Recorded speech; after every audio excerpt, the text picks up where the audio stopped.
Corridors Part 7, Lifeline.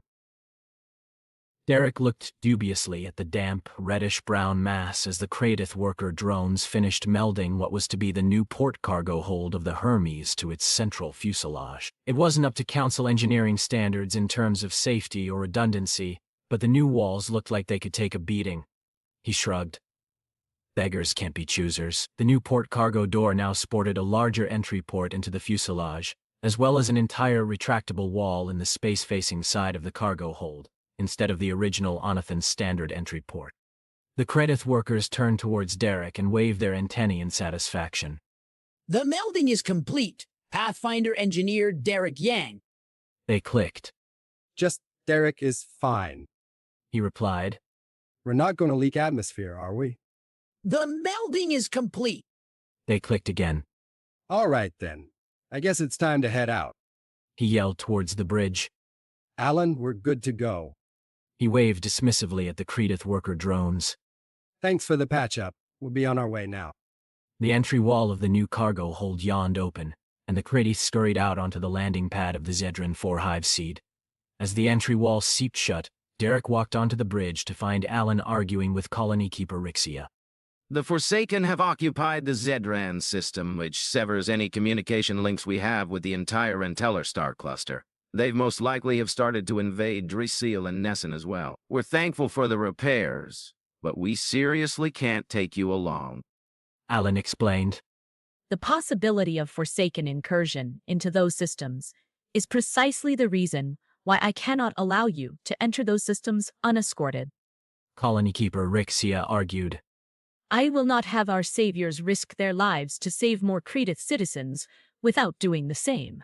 Zedran 4 will accompany you. Exasperated, Alan turned towards Derek and motioned towards the view screen. Colony Keeper Rixia, we appreciate your offer, but the risk is too great to endanger the numerous citizens in your hive seat. All of the citizens on board Zedran 4 are volunteers. The few who decided to join the Wanyan colony have already departed. You cannot talk us out of our decision. Derek shrugged. I guess we can't. Thank you for your support. Alan sighed. All right, then. General Davis has ordered us to travel to Uvir to look for survivors. It's supposed to be in the corner of the star cluster that the Forsaken are least likely to have already taken.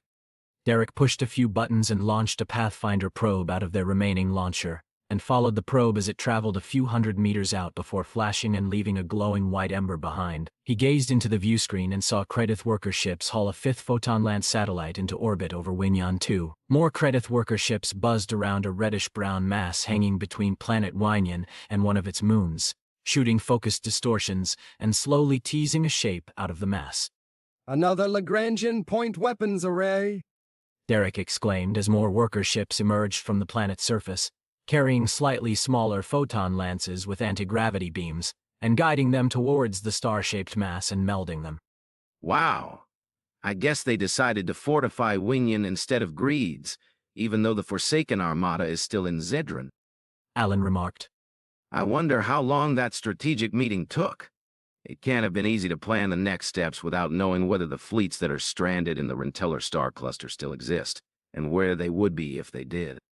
The Kratith worker ships, shaped like double helical tendrils wrapped around a central cylinder, continued to emit some sort of energy field that the reddish-brown mass responded to. As the weapons platform came online, Derek suddenly remembered that it had been 3 days since the Hermes arrived in the Renteller star cluster around Zedran 4, which meant that the Nightingale was to be launched today. Colony keeper Rixia had granted him access to the Kratith Dominion Hivamind, which he used to send a message to Terra. Eventually, the message would find its way into the Onathin Sovereignty's Songlink, before finally making it to Earth's interstellar comm anchors and arriving on the Nightingale. A light shudder interrupted him as Alan detached the Hermes from the Zedran 4 hive seed. He pulled the cargo ship into a tight orbit around the colony ship, before putting the ship on autopilot. 10 trails of light heralded the arrival of 10 newly constructed Onathin nest ships. As they cruised into the orbit around Winyan 2, Derek recognized a single large photon lance mounted on the front of each nest ship. The photon lances were slightly sunk into a claw-like socket, with 4 talons above the socket curving downwards, juxtaposed with two talons below the socket curving upwards. The rest of the nest ship swept back in an oblong shape, dotted with docking ports for Talon Shard fighters. The rear of the ship featured a structure that looked like a folded wing, trailing back behind the rest of the craft. The tips of the wings glowed blue as the sublight engines worked to maneuver the large capital ships into orbit above the planet. Talon shards began streaming out of the nest ships, beginning a patrol of the Waiyan system. Alan's eyes glazed over as Hermes circled around the Zedran 4 hive seed, waiting for the Pathfinder probe to stabilize a corridor to Uver. He suddenly noticed that the hive seed was undergoing some sort of metamorphosis. Tall buildings were slowly shrinking downwards, becoming squat and sturdy. The roofs became ridged and slowly shaped themselves into what looked like gun turrets. The central spire of the colony ship thickened and began spouting mucus-like liquid over the hardened dome, adding to its thickness and strength. The turret buildings began to spiral outwards, pushed along by interconnecting tendrils, and the space they left behind began to morph into a large circular chamber that began to glow like some sort of reactor. The Hermes autopilot compensated and matched the hive seed's trajectory as it slowly made its way to the Winian system's sole gas giant, and began to collect fuel and energy for the upcoming mission. Shaking his head, Alan decided that he needed a brief nap before they started their mission. Ambassador Evans was saying something to the view screen that seemed extremely formal, which was usually a cue for Tara to hide in one of the cargo rooms with her tablet. Both cargo holds were filled with gigantic aquariums that were suitable for, she estimated, 150 Drycanol to comfortably live in while they made their way around the outer Onathin systems before returning to Earth. With 2 cargo holds, there would be enough to bring in 300 Drycanol each trip. Collecting all these survivors is going to take a long time, she thought. Even though General Davis had commissioned the construction of 3 more Hermes-class cargo ships to be built specifically for Drycanol transport, 10 million Drycanol is a lot of Drycanol to transport. Tara smiled briefly after quadruple-checking the water recycling systems, as well as the pH, ionic strength, nitrate, phosphate, and phytoplankton levels. All within parameters. A blinking light on her tablet caused her to look down from the tanks. Hermes. KHOS. Ecom. Nightingale. Dr. Tara Yang. Good luck on your trip and see if you can find me a Drycanol that's willing to be my pet. I'm only half kidding about that last bit. They're pretty cool. Hunkmeister Derek Yang. Warning. This message may be spam. Reason, unknown rank, Hunkmeister. Tara smirked and sent Derek a reply as Ambassador Evans finished his meeting and walked into the cargo hold. You can stop hiding now. I finished meeting with Earth Strategic Command, he informed. Kevin also tells me that the corridor to the Kraysden system is about to stabilize. Kevin, the pilot of the Nightingale, waved in mock salute at the mention of his name. Oh, is that what we're calling the Unified Earth Military now? Personally, I rather like the name Sol Force, but not as much as I liked Human Space Force Command. Tara shook her head. She really didn't like any of those names. So, good news from the generals? Yes, for once. You should be extremely proud of your husband. Because of what he and Alan Radisson did in the Zedran system, both the Onathins and Creative have agreed to grant us full access to their war nexus. Evan smiled brightly. Tara swelled with pride. I was already proud of him, Tyler. Then you should be even more proud of him, because the effects of his actions go beyond equal access to war intelligence. Ever since he and Alan demonstrated what a single human cargo ship could do to a forsaken vanguard force, humanity has sort of proven their worth to the Onathins and the Kredath. This means that I now have a lot more political clout, and can start to influence decisions relating to sovereignty and dominion space. Tyler's bright eyes flashed with triumph. And I can probably use this to leverage more favorable trade agreements with the outer Onathin systems. Economic aspirations aside, what do we know about the Kraysden system in terms of its Drycanil population? Tara asked. Ambassador Evans' smile faded slightly. We're not really sure. The census data says that there are around 37 Drycanil in total, scattered between the Kraysden space station, the mining platforms, and the small colony on Kraysden 2. We'll have to visit each of those locations and see if we can find any of them. A flash of white light flooded the cargo hold as the corridor to the Crayston system stabilized. As Kevin moved the Nightingale across the corridor threshold, they were greeted by the sight of a red giant star that had swallowed some of its inner terrestrial planets in its distant past, leaving only 2 terrestrial planets, a thin asteroid belt and a thinly ringed gas giant. A toroidal station hovered over the gas giant, glittering meekly against the hazy brown planet. We're being hailed by the colony, sir. Kevin informed. Ambassador Evans nodded and straightened his suit. Let the negotiations begin. The Evier sun burned bright and blue in the darkness of space, orbited by a wide asteroid belt and a gas giant. A space station hovered above the lonely planet and cast its lights on a trio of Credith hive seeds that had recently arrived in the system. Credith worker ships were ferrying resources from the mining complexes in the asteroid belt and making repairs to the hive seeds with their manipulator beams. A few swarm ships patrolled around the station, anticipating a Forsaken assault. A flash of brilliant white light caught their attention, and they immediately began firing plasma pulses at the source of the light.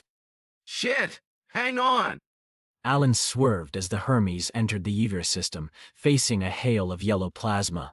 Due to the vastness of space, he easily avoided all of the incoming fire. This is Colony Keeper Rixia. Halt your fire at once. The Zedran 4 hive seed maneuvered itself between Hermes and the Evier swarm ships. The plasma fire impacted against the hardened dome of the colony ship, bursting and casting yellow light onto the reddish-brown buildings. An insectoid face swam onto the view screen of the Hermes. It waved its antennae in shame. Or apologies. We were expecting a Forsaken attack. You mean they've already taken the Ethid system? Alan asked. What's the status of the second Onathin fleet? They were on patrol in this region of the star cluster, weren't they? Correct. Unfortunately, after the fall of Zedran, the second Onathin fleet were overwhelmed at Dressel by superior Forsaken numbers. The remnants of the fleet fled to Ethid, where they joined up with the first Onathin fleet and the second Credith swarm host under the command of War Ambassador Raxon. The Credith battle drone gnashed his mandibles as Alan pulled up a map of the Renteller star cluster. Zedran was connected to the Driesel and Nisan systems, which were both connected to Ethid, as well as to each other. Yver was in a corner of the star cluster, not connected to any other system except Ethid. Alan addressed the battle drone. Where are they now? And which systems are these hive seeds from? We are the Dressel, Nesson, and Ethid hive seeds. The Forsaken forces that engaged the second Onathin fleet in Dressel followed us to Ethid, where they attacked the Onathin and Credith forces. We were cut off from the main fleet and were forced to travel to Yver instead of retreating to Rejik with the rest of our ships. I see. Alan replied. I'm firing a Pathfinder probe to the Wynian system.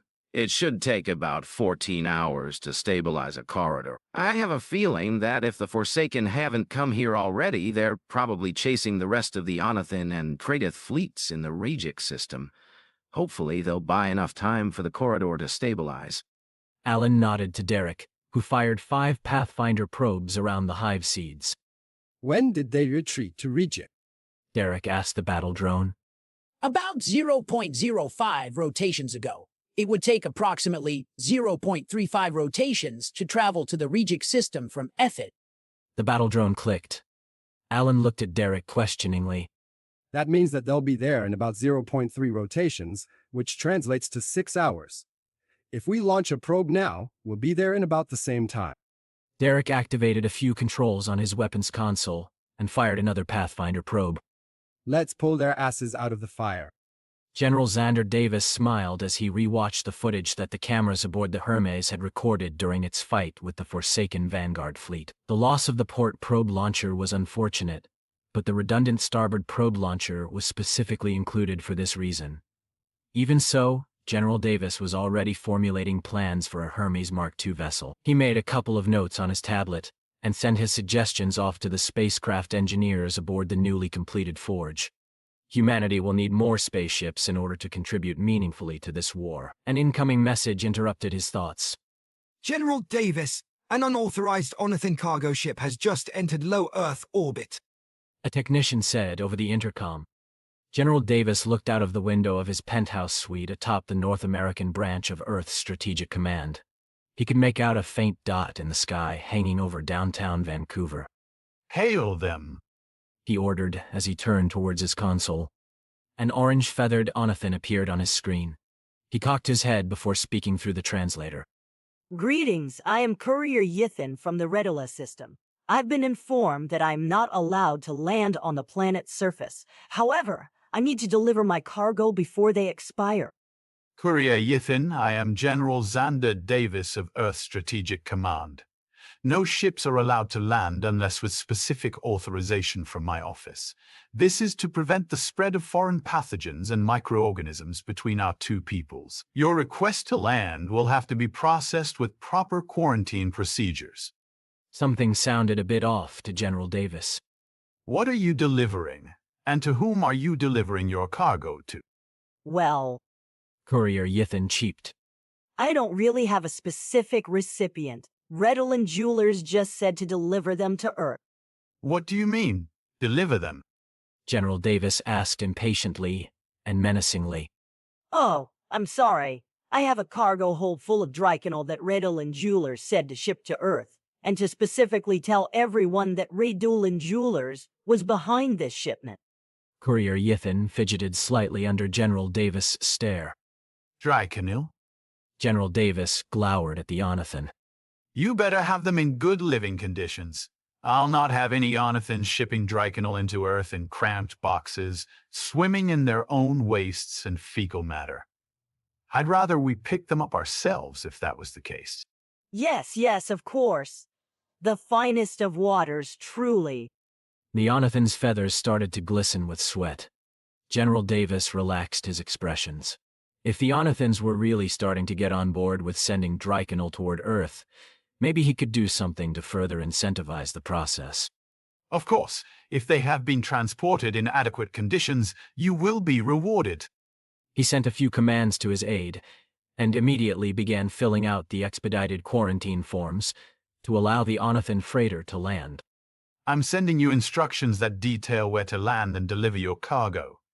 Your ship will be refueled free of charge, and will even send you back to Redola with a complimentary Pathfinder probe. Yes, thank you. The Onathin puffed up his face feathers. General Davis nodded. How many Drycanil do you have aboard? Just 4. That's all there is in Redola. Most of the Drycanil are in the outer systems, as you know. Very well. Thank you for your delivery. General Davis ended the transmission. He made a mental note to obtain footage of workers unloading the Drycanil. It would go nicely with the statement that he planned to make. A sudden crash from several floors below caused his coffee mug to jump off of his desk and fall onto the floor. Damn it! What is it now? General Davis got up from his seat and was surprised to see that the coffee mug didn't quite make it to the floor and was slightly spinning in midair, trailing a spiral of brown coffee globules. He raised an eyebrow and headed down to the source of the crash. General Davis pushed open the doors to Jeremy and Diana's lab and was met with a floating desk with a correspondingly desk-shaped indent in the ceiling. Surrounding the floating desk was a double helix of silver metal, rising all the way to the ceiling. A greenish tint seemed to emanate from inside the double helix. Oh, hey there, General. Jeremy greeted, sheepishly. Sorry about the noise. It was a slight mistake in the power settings. He gestured to the desk-shaped indent in the ceiling. I think we got it under control now. So I guess the coffee that's suspended in midair in my office isn't anything to worry about. Oh, air. Yeah, I'll just... Jeremy trailed off as he entered some commands back into his tablet. There, that should fix that. Great. Thanks for the coffee stain. Anything to report? General Davis asked, exasperated. Actually, General, Jeremy's eyes lit up with excitement. we're ready to begin building an actual full-sized space elevator. Numerous trails of white light entered the Regic system as the first Onathin fleet and the second Creative Swarm host dropped into normal space around Regic 2 and its solitary moon. The Hive Seed had already detached itself from the planet and had inserted itself into orbit around the planet in anticipation of the fleet's arrival. War Ambassador Raxon gnashed his mandibles as he looked at the long-range scanners, which showed a Forsaken armada in pursuit, an armada that was twice the size of the Onathin and Credith fleets combined. Set up the nest ships around the planet, and make sure they're ready to fire once those Forsaken ships drop into Rajik. If they intend to chase us across the Rinteller star cluster, we'll have to take all the shots we can. He ordered. We're receiving a message from the Rejik 2 hive seed. A war drone screeched. Colony keeper Cedrea says that she's lost contact with the Wohix hive seed. Forsaken reinforcements must have entered the star cluster through the Einan system. War Ambassador Raxon gnashed his mandibles and waved his arms in fury. Then this is where we make our last stand. Let us destroy and cripple as many ships as possible to delay their advance into the home cluster. An insistent growl of a proximity alarm caught his attention. War Ambassador, a small vessel and a hive seed just appeared on the sensors. What? Where did they come from? I'm sorry, I do not have that information. We're being hailed. Alan Radisson and Derek Yang appeared on the holowebbing on the bridge of the Credith carrier hive. War Ambassador Raxon's antennae waved in confusion and shock. Humans, what are you doing here, so far from your homeworld? We're here to rescue you, Alan said brightly. You've heard of our Pathfinder probes. We're going to launch enough probes to send all of you to Yevir. What good is that? Yevir is a dead end. Yes, but we've already set up probes to stabilize a path from Yevir to the Wanyan system, out of the Rinteller star cluster. Derek explained as he launched a salvo of 30 probes all around the fleet. War Ambassador Raxon watched the probes as they flashed and disappeared, leaving a smoking white ember behind. How long will this take? Approximately 6 hours. Alan replied. How far back is the Forsaken Armada? They will arrive in 0.2 rotations. We'll still have to fight them. War Ambassador deflated inwardly. Although he wouldn't admit it, he had been relieved to hear that the humans could throw them a lifeline, a way for them to escape their pursuers. We've also lost contact with the Wohix system, and can only assume that the rest of Rinteller's star cluster, past Wohix, have also been taken by the enemy. Alan looked at Derek, who nodded. He turned back to the screen. We'll find a way out, I promise. The dark-haired human ended the transmission. Alan turned to Derek again. So, are we screwed? Derek contorted his lip in thought. Maybe, maybe not. There is something we could try, but I'm not sure you're going to like it. A blinking light interrupted his train of thought. Alan answered the hail, and colony keeper Rix's insectoid face swam onto the screen. Humans, whatever you decide to do, know that Zedran 4 stands with you. I have already informed the War Ambassador that we will not be joining the swarm host, and that we've decided to support you instead. Rix's antennae flicked upwards in respect. A slight smile slowly crept onto Derek's face.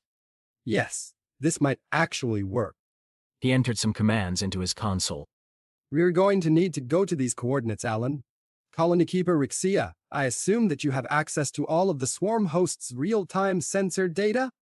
You are correct, Pathfinder Engineer Derek Yang. Great. Just, Derek is fine, by the way. Alan looked at the coordinates that Derek sent him. Derek, you're right about one thing. I don't think I'm going to like your plan. Well, it's the only plan that I can come up with that has any chance of holding off the Forsaken for 2 hours while the corridors stabilize. He checked the shipboard timestamp. The Forsaken are going to arrive soon. We need to go now. War Ambassador Raxon clicked as he tugged the webbing around him. All swarm ships remain with the fleet. We'll let them come to us. He turned to the battle drone in charge of communicating with the Onathin ships. Make sure the Onathins are firing with all of their might. There will not be any more battles to save their energy for. Over 200 trails of light seeped into the Rajik system as the Forsaken Armada dropped into normal space a few 100 million kilometers away from the planet. Immediately, the 25 remaining nest ships unloaded a volley of photon lances, which reached out and destroyed several dreadnoughts and void blades after several minutes of travel. Undaunted, the Forsaken Armada approached the Onathin and Credith fleets and began firing their long-range plasma pulses. At this range, these pulses rarely met their targets. It was merely a suppressive fire to ward off incoming fighters. 5 dreadnoughts and 7 void blades have been destroyed by the Onathin volley. War Ambassador. A war drone reported. Unacceptable! I wanted at least 10 dreadnoughts destroyed. War Ambassador Raxon glared at the view screen showing roughly 83 dreadnoughts, 109 void blades, and 431 shadow spikes bearing down at his fleet. Although not as large as the armada that he spotted around Zedrun, this Forsaken fleet was well over twice the size of the remaining Onathin and Kredith fleets combined. He growled. Signal the Onathins to fire again. Swarm ships get ready to engage the incoming fighters. All ships engage engines. Waving his arms, he scratched patterns onto the hollow webbing detailing ship movements. I want the Onathin nest ships to launch their Talon Shard fighters and fire their photon lances again as they retreat into the upper atmosphere of Rijik 2. The 1st and 3rd swarm ship squadrons will support the Talon Shards and dispatch any shadow spikes that target the Onathin nest ships. The Onathin Predators will accompany the rest of the Kredith ships as we advance behind the moon. We're going to set up a crossfire. Execute now! The Forsaken ships closed in as the Onathin and Kredith ships reached their designated waypoints. Another volley of photon lances beamed out of Rijik 2, destroying 4 more dreadnoughts and 8 more void blades. The Forsaken simply moved more ships into those unoccupied spaces and fired their plasma pulses into the planet. The dark red pulses detonated in the upper atmosphere, sending massive shockwaves rippling into the Onathin and Kredith fighters. The thick upper atmosphere managed to diffuse the blast so that minimal damage was affected on the nest ships. The fighters, however, were not so hardy. As first squadron was wiped out, War Ambassador Raxon growled. Recall the fighters into the nest ships. I want the Rijik Hive Seed to fire its ion cannons at the dreadnoughts now. Blue fire rained towards the 79 remaining dreadnoughts, while hundreds of shadow spikes darted their way out of them and streaked towards the moon. Purple pulses of plasma rolled like tidal waves into the fleet, destroying 2 carrier hives and sending their reddish-brown husks flailing in agony as their innards detonated. Onathin Predators fired their photon lances, carving swaths through the shadow spikes horde. Where's the 2nd swarm ship squadron? Intercept those shadow spikes! War Ambassador Raxon ordered as he watched the view screen. The swarm ships engaged the shadow spikes as ordered, but were hopelessly outnumbered. Forsaken void blades finally cleared the horizon of the moon, and immediately began sweeping their purple lasers through the Kredith ships. Lights flashed all around the control chamber of Raxon's carrier hive as lasers carved through the 2nd swarm ship squadron and into the carrier hive fleet. In response, the carrier hives fired a salvo of yellow plasma discharges into the void blades, destroying 18 ships. The control chamber rumbled again as another carrier hive exploded beside Raxon's flagship, its shockwave destroying 4 enemy shadow spikes. Then, the shadow spikes suddenly retreated. War Ambassador stared at the hollow web, his thorax dehydrating as he realized the reason. Another torrent of photon lances streaked out of the planet, destroying a few dreadnoughts as they also cleared the horizon of the moon. Dark red pulses emanated from 70 sets of gun turrets, saturating the upper atmosphere of the moon with electrifying plasma. 13 carrier hives shattered almost instantly under the assault, their tendrils thrashing as their shields buckled and their engines detonated. War Ambassador Raxon screeched as his flagship's port engine disintegrated in a purple flare. His vessel began a slow spiral towards a neighboring Onathin Predator cruiser, which spun away as it fired a set of photon lances at the nearest dreadnought. A void blade returned the insult and dismembered one of the Predator's wings with a pair of purple lasers. A massive flare flooded into the control chamber from the central viewport, blinding Raxon as he fought to regain control of his ship. As he wondered how a Predator could explode with such ferocity, the flash cleared, revealing a mass of destroyed and mangled dreadnoughts floating before his ship. An expanding fiery shockwave traveled outwards and destroyed 4 more escorting void blades. War Ambassador Raxon watched in wonder as another white flash appeared in the midst of the dreadnought fleet, spilling out a molten mass of fire that burst into a group of 3 dreadnoughts and melted through their hulls. 3 purple explosions rocked the Forsaken fleet as the interstellar fuel aboard the dreadnoughts erupted. utterly destroying the Forsaken capital ships and the surrounding Shadow Spike fighters. Another white flash materialized amongst the retreating Shadow Spike fighters, yawning open and lashing out with a fiery flame tongue, annihilating a quarter of the unfortunate fighter horde. The Forsaken fleet reeled from the attack. The Void Blades descended upon the Onathin nest ships on the planet, thinking they were the source of the firebursts. Their approach was thwarted as several flashes of white light heralded the arrival of several crimson flares that interlaced with each other in the stratosphere, painting the sky orange-red with the dancing flames of a firestorm. The lead Void Blades simply melted in the flaming maelstrom, and those that followed lost control and careened toward the surface of the planet. Their streaks added a purple tinge to the fiery sky as they disintegrated from re-entry. War Ambassador Raxon ripped his gaze from the firebursts and focused on the hollow webbing. All carrier hives target the dreadnoughts. Predators travel towards the upper pole of the moon and descend upon the Void Blades. We must take advantage of their confusion and chaos. He pushed aside the pilot battle drone and interlaced himself in the pilot webbing. Growling with exertion, he turned his flagship to face the nearest intact dreadnought, and screeched at his weapons drone to fire. Yellow blasts arced out and impacted against the hull of the dreadnought, electrifying power networks, and causing internal explosions. A torrent of photon lances from the planet pierced through the hull, incinerating the engines and enveloping the ship with maroon flames. War Ambassador Raxon shrieked with pleasure as he saw the remains of the Forsaken fleet turning away. Through the haze of bloodlust, he wondered briefly why the Armada was turning towards the Rijik star. That did it. That got their attention. Derek yelled over the alarms. Here they come. Great! Alan shouted as he dodged a solar flare. Just when I need more things to avoid flying into. Another alarm alerted him to an incoming solar flare, and he twisted the Hermes upwards just in time to avoid incineration. That was a big one. Yes, it was. Derek tapped a few buttons on his weapons console. And now it's eating some Void Blades for breakfast. Colony Keeper Rixia's face swam onto the view screen. Humans, the Forsaken approach. We must withdraw to the coordinates of the corridors. Not quite yet, Rixia. Derek replied. They won't be ready for another 10 minutes. He fired a few probes directly into the Rijik star. All right, get ready, Alan.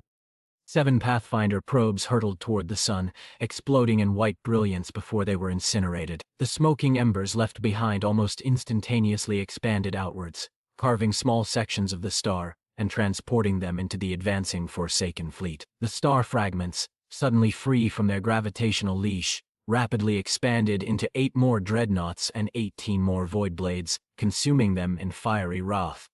Alan banked sharply. Hold on. Rijik really doesn't like it when you pick off pieces of it and throw it at other ships. Several solar flares and stellar ejecta stormed out of the corona. Alarms and warnings screamed insistently as the star reacted to the sudden lack of mass. As Alan piloted the Hermes away from danger, Derek fired additional Pathfinder probes into the stellar ejecta, causing flames to suddenly erupt into an approaching Void Blade fleet. Their lasers swung wide as the flames detonated their weapon systems and engines. Ugh, now we really need to go, Alan said as the dreadnoughts began launching shadow spikes and firing dark red plasma at Hermes. Yep, sounds good. Derek said as he watched the tactical display. How about one more pass around Rijik? We'll swing around it and meet up with Zadron 4. Fine. You owe me a keg of beer if we survive this. Alan accelerated back towards Rijik, swerving around solar eruptions while dodging plasma fire. They're following us. You just focus on flying. I'll take care of them. Derek glanced at the tactical display again and timed his shots carefully. Hermes swayed back and forth as he flew across the surface of the sun. Derek littered the surface behind them with Pathfinder probes, sending geysers of fire upwards and incinerating their shadow spike pursuers. The large dreadnoughts opted to fire their plasma at long range, avoiding the worst of Rijik's gravitational pull.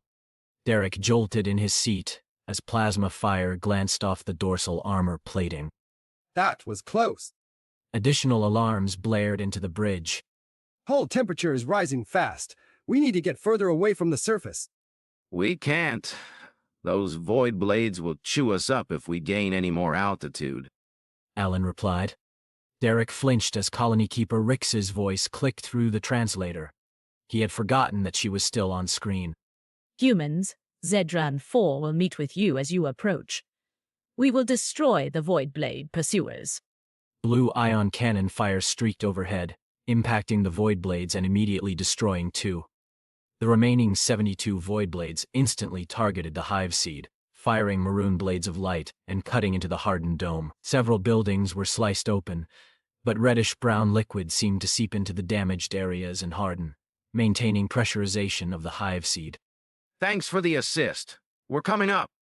Alan swung the Hermes away from the Corona, racing towards the Hive Seed as it continued to pummel the Void Blade fleet with ion bursts. Derek fired another Pathfinder probe right next to the Hive Seed just as the 2 ships intersected in their trajectories, enshrouding both ships in white light. The Pathfinder probe deposited them into the battleground between Rajik 2 and its moon. A different notification cut through the din of the cacophonous bridge, the one they had been waiting for. Alan flipped a switch and broadcasted to the remnants of the Onathin and Kridith fleets. The corridors are stabilizing. Get to these coordinates now. The Onathin nest chips scrambled out of the blazing atmosphere of Rajik 2, spinning as they hurtled towards the faint white embers between the moon and the planet. Tendrils reached out from the Kridith carrier hives and dragged any damaged ships into the proper coordinates. As the Forsaken fleet turned back towards the planet, 30 flashes of light further illuminated the burning Rajik 2 atmosphere before suddenly vanishing.